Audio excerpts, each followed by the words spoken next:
Deep within the heart of Guinea, a sleeping giant stirs. Buried beneath layers of earth lies Simandou, a deposit of iron ore so vast it holds the potential to reshape the global commodities market. For decades, this treasure trove has tantalized mining companies and investors, its promise tempered by logistical hurdles and political uncertainty. The sheer scale of Simandou is staggering. It is estimated to contain over 2.4 billion tons of high-grade iron ore, a prize coveted by steelmakers worldwide. However, Simandou's journey has been marked by delays and setbacks. Disputes over mining rights, environmental concerns, and the lack of adequate infrastructure have hampered its development.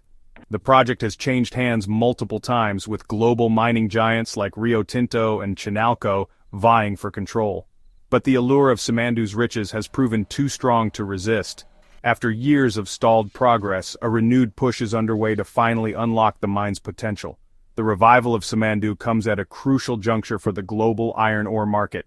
Demand from China, the world's largest consumer of steel, remains robust. At the same time, supply disruptions and geopolitical tensions have highlighted the need for diversification. Simandou, with its massive reserves, offers a tantalizing solution. Rio Tinto, the Anglo-Australian mining giant, has placed a $6.2 billion bet on Simandou's success. As the majority stakeholder in the project, Rio Tinto is spearheading the effort to bring the mine online. This ambitious undertaking involves overcoming significant logistical challenges. Simandou is located in a remote and mountainous region, far from any existing infrastructure. To transport the iron ore to international markets, Rio Tinto plans to construct a 650-kilometer Trans-Guinean railway. This railway will traverse rugged terrain, requiring the construction of bridges, tunnels, and other engineering feats. At the coast, a new deep water port will be built to accommodate the massive ore carriers that will ship Simandou's bounty to steel mills around the world. The scale of investment required for Simandou is immense, even for a company of Rio Tinto's stature. The company is seeking partners to share the financial burden and mitigate the risks involved. China, with its insatiable appetite for iron ore, has emerged as a key player in this regard.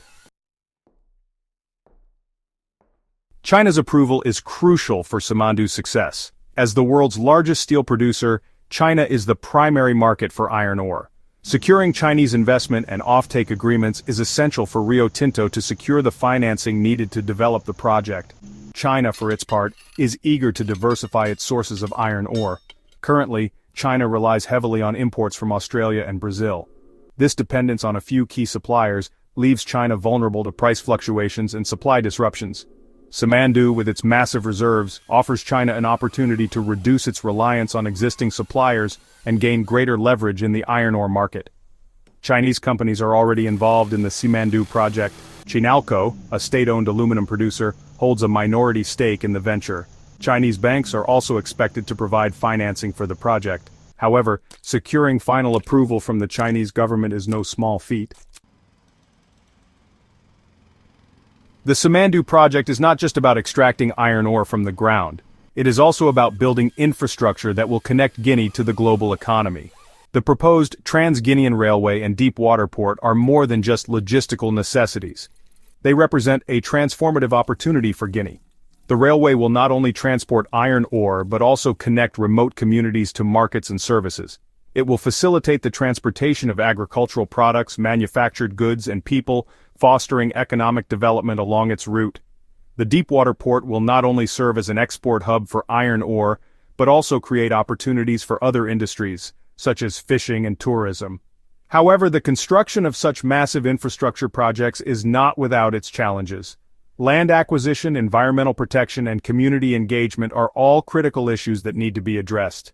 Rio Tinto has pledged to develop Simandou responsibly, but the company will need to navigate these complexities carefully.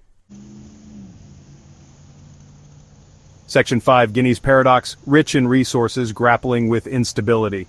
Guinea is a country of stark contrasts. Endowed with abundant natural resources, including bauxite, gold, and diamonds, Guinea possesses immense economic potential. Yet it remains one of the poorest countries in the world. Political instability, corruption, and a lack of infrastructure have hampered Guinea's development. Simandou represents both a promise and a challenge for Guinea. On the one hand, the project has the potential to transform the country's economy, creating jobs, generating revenue, and attracting foreign investment. On the other hand, it also raises concerns about resource curse, environmental degradation, and social unrest. The Guinean government has pledged to use the revenues from Simandou to improve the lives of its citizens. However, ensuring that these benefits are distributed equitably and sustainably will require careful planning, transparency, and accountability. Section 6. The Middle Kingdom's reach, China's strategic interests in Simandou. China's involvement in Simandou extends beyond purely commercial interests. It is part of a broader strategy to secure access to critical resources and expand China's global influence. Africa, with its vast reserves of minerals and energy resources, has become a key focus of China's foreign policy. China has invested heavily in infrastructure projects across Africa, including railways, ports, and power plants. These investments have been criticized by some as a form of neo-colonialism, with China accused of extracting resources from Africa without providing sufficient benefits to local populations. However, others argue that China's engagement in Africa is mutually beneficial, providing much-needed investment and development assistance. Simandou is a prime example of China's growing footprint in Africa. By investing in the project, China is not only securing access to a critical resource, but also strengthening its ties with Guinea and expanding its influence in a geostrategically important region. Section 7. Shifting sands, reshaping the global iron ore landscape. The development of Simandou has the potential to reshape the global iron ore market. The mine's massive reserves could significantly increase global supply, potentially putting downward pressure on prices. This could benefit steelmakers worldwide, particularly in China, which consumes the majority of the world's iron ore. However, the impact on existing iron ore producers, such as Australia and Brazil, remains to be seen. Increased competition from Simandou could lead to lower prices and reduced market share for these countries. This could have significant economic implications, particularly for countries like Australia, whose economies are heavily reliant on iron ore exports. The timing of Simandou's entry into the market is also crucial. If global demand for iron ore remains strong, the impact of Simandou's production may be absorbed without significant disruption. However, if demand weakens, the additional supply from Simandou could exacerbate a downturn in the market. Section 8. A promise of prosperity, potential benefits for Guinea. The Simandou project holds immense promise for Guinea. It has the potential to transform the country's economy, lifting millions out of poverty and propelling Guinea into a new era of prosperity. The project is expected to create thousands of jobs, both directly in mining and indirectly in related industries. The revenues generated from Simandou could provide a much-needed boost to Guinea's government finances. This could enable the government to invest in education, healthcare, and other social programs, improving the lives of ordinary citizens. The development of infrastructure such as the Trans-Guinean Railway and the deep-water port could unlock Guinea's economic potential, facilitating trade and attracting foreign investment. However, realizing these benefits will require careful planning and management. The Guinean government must ensure that the revenues from Simandou are used effectively and transparently. Corruption and mismanagement could squander the opportunity presented by Simandou, leaving the country no better off than before.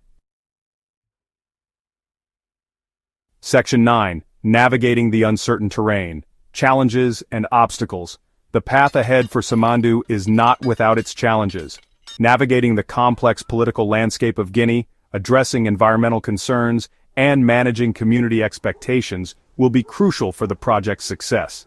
Maintaining the support of the Guinean government and securing the necessary permits and approvals will be an ongoing process. Environmental protection is paramount. Simandou is located in a biodiversity hotspot, home to endangered species such as chimpanzees and forest elephants. Rio Tinto has pledged to minimize the project's environmental impact, but ensuring that these commitments are upheld will require rigorous monitoring and enforcement. Community engagement is also essential. The Simandou project will have a profound impact on the lives of local communities. Ensuring that these communities benefit from the project and that their concerns are addressed will be crucial for building trust and fostering a sustainable development model. Only by addressing these challenges head-on can the Simandou project hope to fulfill its promise of prosperity for Guinea and its people.